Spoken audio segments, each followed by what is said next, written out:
कोकणातील प्रत्येक अपडेट जाणून घेण्यासाठी आजच माझे कोकणच्या सोशल मीडिया प्लॅटफॉर्मला लाईक, फॉलो आणि सबस्क्राईब करा।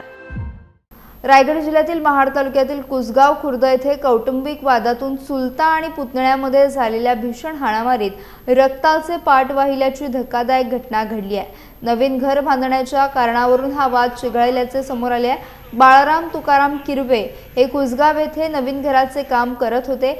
याच कारणावरून त्यांचे पुतणे अंकुश रामचंद्र किरवे आणि विलास रामचंद्र किरवे यांनी त्यांच्यावर हल्ला केल्याचा आरोप आहे। 26 मार्च रोजी रात्रीच्या सुमारास झालेल्या हल्ल्यात आरोपींनी बाळाराम यांच्या डोक्यावर गंभीर प्रहार केला। यात ते गंभीर जखमी झाले असून त्यांच्यावर प्रथम खासगी रुग्णालयात उपचार करण्यात आले। प्रकृती चिंताजनक असल्याने पुढील उपचारासाठी त्यांना पुणे येथे हलवण्यात आले। दरम्यान या घटनेनंतर महाड MIDC पोलिसांनी परस्पर विरोधी गुन्हे दाखल केले असून पुढील तपास सुरू आहे। या घटनेमुळे परिसरात तणावाचे वातावरण निर्माण झाले आहे।